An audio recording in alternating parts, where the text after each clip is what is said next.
아니 트럼프가 지금 불복 선언 계속하고 뭐 소송 막 하고 하는데 이거 노이즈 오래 가는 거예요? 사실 나스닥의 꼭지는 몇 달 전이지. 그만큼 돈이 풀려 있다는 얘기예요. 그 대표 두 업종이 500% 오를 수도 있다라는 거죠. 아니 그러면 트럼프가 지난 2000년도처럼 그렇게 소송전을 불사하지 않고 이런 일들이 벌어지면 올 12월 그러면 뭐 긍정적으로 해석하자면 12월만 지나면은 뭐 결론이 나니까 괜찮아진다라고 보면 되는 거예요? 뭐 늦어도 1월 달이 되면 결정이 나겠죠. 네. 그래서 불확실성이 해소가 되는데 근데 오래 가서 좋을 거 없어요. 당연하죠. 왜냐하면 불확실성이 계속 오래 이어지면 사람들이 갑자기 또 불안해지니까. 그렇죠. 그러면 또 한 번에 큰 스윙이 올 수도 있고. 그 다음에 이제 자꾸 2000년도의 기억을 되살릴 수도 있고. 네. 이제 2000년도는 고어랑 부시가 붙었는데 플로리다 주가 표 차이가 그렇게 많이 안 났으니까 그래서 다시 카운팅하고 뭐 아무튼 그래서 거의 한 달 반 걸렸죠. 결정이 나는 데까지. 근데 어쨌든 그 불복을 했지만 그게 뒤집혀지지는 않았어요. 그쵸. 똑같이 갔었고. 근데 그 다음 해, 그죠? 2001년도가 아주 큰 폭의 폭락장이 왔지. 그러고 나서 또 9.11 사태도 있었잖아요. 근데 그때의 폭락과 9.11 사태는 어떻게 보면은 뭐 예견된 게 아니고 좀 이벤트성으로 있었던 안 좋은 일들이었잖아요. 네. 그래서 우리가 판단하기에는 지금 현재는 그때하고 비교할 수 없다. 그렇죠. 다르죠. 상황. 근데 이제 그때도 뭐 나스닥이 굉장히 많이 올랐었던 때잖아요. 2000년도 꼭지였으니까 2000년 3월인가가 꼭지였으니까 그때도 막 나스닥 계속 상승하고 폭등을 하고 했었으니까 지금도 보면 나스닥 지수가 상당히 많이 올라와 있으니까 뭐 몇 년 전만 하더라도 4,000인데 지금 12,000 가까이 올라와 있으니까 상당히 많이 올랐다고 생각하고 또 뭐 요번에 다시 오르기 전까지만 하더라도 뭐 쌍봉을 만들었다는 둥 뭐 차트를 보면은 이제 대사하락장이 시작되는 게 아니냐 뭐 이런 걱정들을 했었으니까 자 그러면서 그 뭐 좀 변동성을 좋아하시는 분들은 그런 얘기들을 하죠. 그래서 트레이딩을 좀 하시고 싶으시니까 그렇게 하겠죠. 근데 확연하게 2000년도하고는 틀립니다. 그러니까 2000년도는 그 실질적으로 이미 이익이 깨지기 시작한 지 3년 차, 거의 4년 차 되는 거지. 97년도가 피크였거든요. 네. 98, 99, 2000년, 3년 차네. 그러니까 ROE가 20%가 훨씬 넘던 나스닥 ROE가 98년도에 뭐 16%, 뭐 99년도에 아마 13%, 또 2000년도에 뭐 10%대, 아무튼 쭉 내려가서 2002년까지 계속 내려갔어요. 그러니까 5년 연속으로 이익이 계속 마이너스 가까운 어떤 안 좋은 실적들이 5년 연속으로 이어졌는데 시장은 첫 3년은 더 올랐잖아요. 그러니까 거의 60% 급등을 했어요. 그러니까 그 60% 상승했던 게 거짓말 같은 장이었지.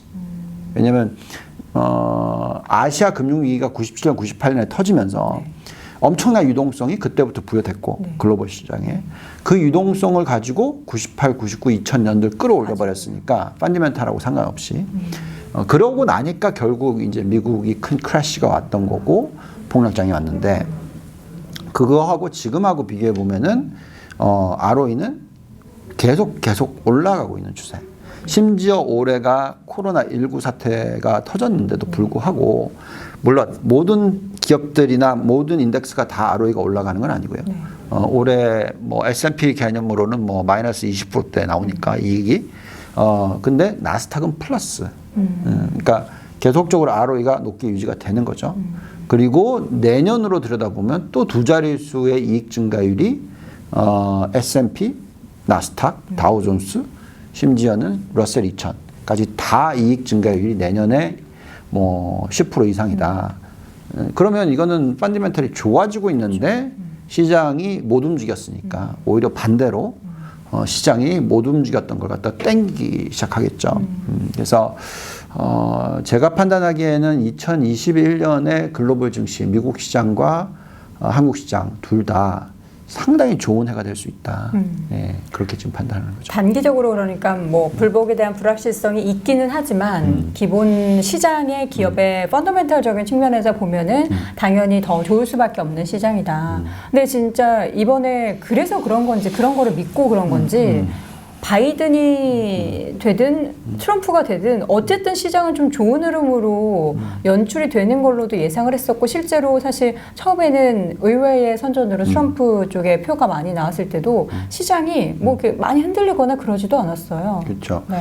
그러니까 미리 조정을 받아준 거죠. 미리 조정을 받았죠. 뭐 4년 전으로 되돌아가서 힐러리가 될 거라고 예상을 했는데 트럼프가 됐었을 그쵸. 때도 시장은 사실 좀 타이트했어요. 박빙의 승부가 될 거라고 예상을 이미 했었기 때문에 9월 달부터 조정이 있어서 뭐 9월, 10월, 11월 뭐 이 한 두세 달 동안에 미국 증시가 한 5% 이상 하락을 했었고 그때도 조정이 있었고 그다음에 트럼프가 당선이 되는 게 예상외로 나오니까 그 하루만 시장이 6% 이상의 폭락과 다시 폭등을 했단 말이죠. 변동성이 굉장히 심했다라는 거죠. 지금 현재 시점에서도 지난주까지만 하더라도 바이든이 될 거다라고 예상을 했었지만 시장은 오히려 지난주에 한 주 동안 5, 6%, 그 러셀 2000은 거의 7% 가까이 빠졌단 말이죠. 그만큼 미리 조정이 일어났었고 또 몇 달 전으로 되돌아가면 사실 나스닥의 꼭지는 몇 달 전이지. 그러니까 12,000을 뚫었었을 때. 그래서 지금 벌써 2개월 반 거의 뭐 됐는 상황에서 조정이 고점 대비해서 바닥까지로 계산하면 10% 이상. 나스닥은 실질적으로 한 15% 가까이, S&P가 한 10% 정도의 조정을 이미 받아놨으니까. 그러니까 이제 이렇게 기다려왔던 이 지루했던 대선이 이제 투표는 다 끝났겠구나 하고 또 물론 트럼프가 불복을 하지만 과거 역사상 그런 불복을 했다 하더라도 그게 뒤집힌 적은 없으니까. 그렇게 하기에는 너무 시스템적으로 문제가 많다고 얘기를 하는 거거든요. 그건 그렇잖아요. 그럼 선거를 왜 해? 이렇게 되는 거잖아요. 그러니까 제가 볼 때는 뭐 트럼프가 코트에 저스티스를 뭐 6대 3으로 만들어 놨다. 뭐 그래서 뭐 보수 쪽이 훨씬 더 그렇게 할 거다라고 얘기는 하지만 그 저지들 법원의 저지들도 상당히 부담스러울 거라는 거지. 그걸 뒤집어 엎기가 실질적으로. 그렇죠. 네. 그래서 제가 볼 때는 그렇게까지는 못 갈 거고요. 그래서 솔직히 뭐 트럼프의 행동이 아쉬운 건 알겠는데 어떻게 보면 좀 인간적으로는 이해는 되는데. 인간적으로 이해되는데 참 대통령으로서는 참 끝까지 끝까지 참 아쉽습니다. 약간 선거와 이런 투표의 일련의 상황들을 사업의 딜로 생각을 하는 것 같아요. 그런 식으로 이제 행동을 하는 걸 보면은. 근데 사실 이렇게 트럼프가 만약에 이렇게 좀 우세하지 못하면 당연히 불복할 거라는 거에 대해서도 시장이 다 알고 있었기 때문에 뭐 이렇게. 그리고 시장은 이미 그래도 결정은 안 바뀔 거다라고 생각하는 알고 거겠죠. 있으니까요. 지금 이제 바이든 쪽의 이야기를 하면서 최근에 시장에서 가파르게 올랐던 섹터들을 대표적으로 보자면 뭐 신재생 에너지, 5G, 뭐 더 나아가서 뭐 바이오 쪽도 같이 이렇게 쭉 이야기를 하는데 정말 사실 저희 같이 인터뷰한 이 영상도 그렇고 우리 유 본부장님 개인 채널 지금 운영하고 계시는 유한타증권 채널 보셨던 분들도 그렇고 그 이전부터 이미 강조를 하셨고 제가 알기로는 본부장님 운영하고 계시는 랩에도 관련된 종목이 대거 이미 포함되어 있는 걸로 알고 있어요. 그렇죠. 대선을 노리고서 포지션을 그렇게 잡으신 건 아니시잖아요. 저는 답이 없다고 생각했기 때문에 그러니까 누가 될지 정확하게 몰랐었기 때문에 양쪽을 다 열어놓은 거죠. 그러니까 간단하게 얘기를 하면 신재생 에너지에 대해서 굉장히 설명을 많이 했잖아요. 그래서 신재생 에너지는 실질적으로 바이든이 당선이 되면 훨씬 더 많이 올라가는 건 사실이지만 그래도 트럼프가 당선이 된다 하더라도 이제는 트럼프가 여태까지 지난 1년 동안에 해왔던 언행을 보면 이분도 신재생 에너지를 키울 수밖에 없겠구나 했기 때문에 신재생 에너지. 근데 혹시나 트럼프가 될 수 있는 가능성이 있기 때문에 신재생 에너지 비중을 뭐 예를 들어서 전체 포트의 50%씩 이렇게 늘리지는 못해요. 왜냐하면 그 섹터는 에너지 쪽이니까 저는 어떤 전체 포트폴리오를 만들 때의 업종을 구분을 하자면 어떤 한 업종에 20% 이상은 투자를 안 하거든요. 보통은. 예, 그래서 뭐 물론 IT는 좀 틀리겠지만 에너지 업종은 전체 포트의 20% 정도만 들어가자. 대신에 에너지는 석유나 석탄 에너지는 다 버리고 신재생 에너지를 한 20% 정도 실자해가지고 그걸 실어 놓은 거고. 그 다음에 이제 만약에 트럼프가 당선이 됐었을 때에 훨씬 더 좋고 또 트럼프가 아니더라도 바이든도 어쩔 수 없이 투자해야 되는 쪽이 또 뭐였냐면 신재생 에너지와 정반대되는 5G 쪽. 그러니까 이제 5G는 트럼프가 당선이 되면 훨씬 더 좋고 바이든이 당선이 된다 하더라도 좋고 이런 거고 신재생 에너지는 바이든이 당선이 되면 훨씬 더 좋고 트럼프가 당선이 돼도 좋고 요 정도인 거죠. 그래서 그렇게 양쪽을 포트를 실어 놓은 건데 5G는 또 섹터 개념으로 있어서 그 또 통신 비중은 저는 또 20%씩 실기는 좀 싫거든요. 그래서 한 10% 정도 실어 놨었고 그게 또 이제 제가 그 중에 가장 대표적인 종목으로 실었기 때문에 이게 퀄컴이라서 퀄컴이 어저께 거의 한 13% 폭등을 했으니까 그래서 수익률이 확 들어온 거고요. 그 다음에 이제 이 가장 질문을 많이 받는 쪽, 또 이제 업종을 또 생각을 해보면, 트럼프가 당선이 되면은, 당연히 기술주들은 괜찮을 거다. 왜? 이 기술주들이 지금 계속 수익을 벌어들이고 있는데, 가장 높은 ROE를 창출해내고 있는데, 트럼프의 입장에서는, 미국과 중국의 이 경쟁에 있어서, 이런 회사를 갖다가 반독점법으로 때려서 뭐 분해를 시키고 이렇게는 못할 거다라고 저는 생각을 했고, 그렇기 때문에 전체 지금 기술주 비중, 성장주 중에서 특히 IT, 뭐 반도체, 클라우드 뭐 이런 식으로 쭉 우리가 흔히 얘기하고 있는 4차 산업 관련된 기술주 비중은 저는 40% 정도를 실어놨었던 거고. 만약에 바이든이 당선이 되면 이쪽이 안 좋아질 거라고 생각을 했잖아요. 근데 뭐 지금 이제 그렇죠. 근데 어쨌든 또 거기에 해징을 하는 걸 뭘 실었냐면 바이든이 당선이 되면 어느 쪽이 굉장히 좋아지냐면 중소형주들이 좋아져요. 중소형주요? 이유가 뭐죠? 왜냐하면 바이든은 지금 전체적으로 2.2조 달러의 부양책을 쓸 거다라고 얘기하고 있고 트럼프는 1.8조 달러잖아요. 그리고 이쪽 중에서 사실 거의 대부분이 뭐 5G나 인프라 쪽이잖아요. 근데 바이든은 뭐라고 얘기하고 있냐면 저소득층 그런 쪽에 혜택을 준다 얘기를 하는 거고 그래서 우리가 지금 코로나19 이후에 이 K자 회복이라고 해서 K자 중에서 올라가는 거는 대기업들이고 내려가고 있는 것이 중소형주들이니까 여기에 돈이 부여가 되면 이게 올라가잖아요. 그리고 경기가 회복을 할 거다. 그래서 제가 중소형주는 10% 정도로 해징을 또 해놓은 거죠.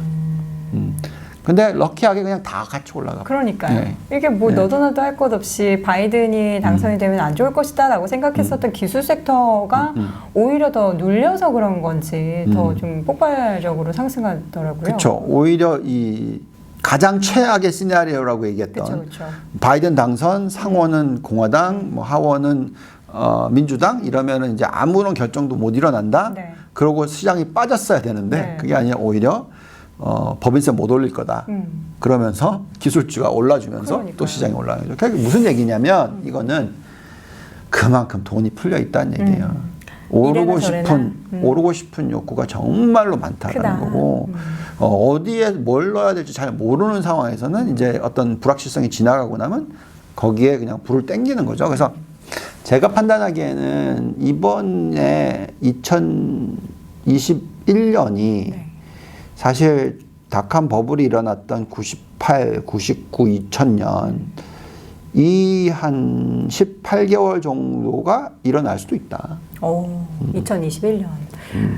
그러면 가장 중요한 게 이제 2021년을 바라보고 투자를 하려면 바이든이 당선이 됐으니까 어떻게 바이든 쪽에 있어서의 섹터에 더 집중을 해야 되는 건지 아니면은 지금 본부장님이 짜놓은 포트폴리오 지금 들으셨잖아요. 비중. 그렇죠. 네. 그렇게 어떻게 해칭을 해서 가져가야 되는지 어디에서 선택과 집중을 해야 되는 제가 거죠? 볼 때는 이 전략이 맞죠. 왜냐하면 98년부터 2000년 3월까지의 그 거품장이 나왔었을 때 그때 무슨 업종이 올랐고 어떤 시장 흐름을 보여줬냐면 전체적으로 전반적인 주도주는 성장주가 이끌었어요. 계속. 성장주. 예.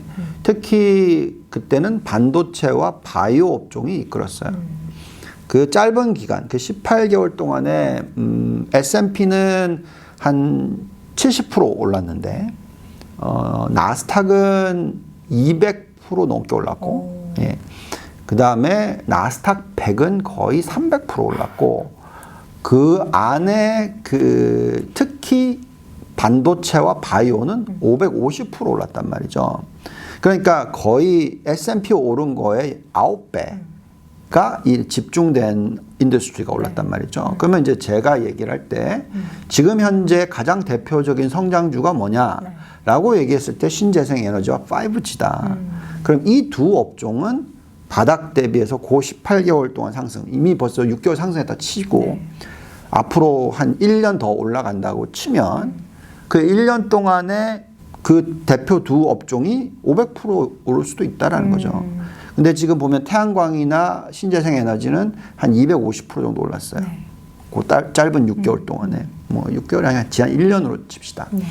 그러면 여기다가 추가로 또 100% 더 올라야지 500%가 넘는 거잖아요. 그러니까 그런 식으로 생각하게 되면은 지금 이 두 업종을 전체 포트폴리오에서 한 30% 정도는 두 개를 더했을 때 신재생 에너지와 5G를 더했을 때 그 정도는 유지하는 게 맞다. 그래서 어제 하루에 저희 랩 상품 수익률이 많이 오른 쪽은 거의 10% 올랐어요. 하루에. 전체 포트 수익률이. 네. 작게 오른 게 7% 올랐어요. 지금 들어갈 수 있는 건가요? 그럼요. 고점이라고 무서워서 아 내가 들어가기 전에 이미 다 올라갔어. 지금 방금 설명했잖아요. 네. 만약에 그 30% 포트가 여기서도 추가로 100% 올라가면 네. 그죠? 그럼 본부장님께서는 어쨌든 지금 포트의 그 포트폴리오 상황에서의 비중을 계속 싣고 그 비중대로 지금 뭐 기술주 40 정도, 뭐 신재생 에너지, 뭐 다양한 섹터 이제 앞으로 점차적으로 변화는 시킬 거예요. 근데 이제 그게 마지막 그 이제 화려한 불꽃을 피우고 이제 좀 변화가 있을 거고 이제 정말 경기가 회복을 하고 그러면서 이제 우리가 흔히 얘기하는 가치주, 그 다음에 경기 민감주, 뭐 이런 쪽들이 이제 정말로 또 올라가기 시작하는 타이밍 정도 왔다. 그래서 이게 결국은 과열로 간다라고 하면 그때는 기술주 비중을 조금씩 줄여 나가고 반대로 가치주와 중소형주 뭐 이런 쪽을 늘리기 시작하고 또 경기 민감주 쪽을 늘리기 시작하겠죠. 그래서 그 포트에 조금씩의 변화는 있을 거예요. 그렇지만 가장 대표적인 신재생 에너지와 5G는 기본적으로 20, 30% 정도는 그냥 놔두고 나머지 이 포트 중에서 기술주가 지금 40%인데 지금 가치주와 중소형주가 10%다. 그럼 나중에 기술주를 20% 떨어뜨리고 이쪽을 20% 올리고 뭐 이쪽을 10% 떨어뜨리고 이쪽을 30% 올리고 뭐 이런 식의 포트의 조정은 할 수는 있겠죠. 그렇지만 그거는 결국은 우리가 다 들여다보는 타이밍을 보고 어떻게 섹터가 움직일지 또 시장이 지금 어떤 흐름인지를 계속 판단을 해야 되는 거기 때문에 그거를 제가 하는 거죠. 그렇죠. 그 판단은 유 본부장님께서 잘 하실 거기 때문에 걱정은 안 하도록 하겠습니다.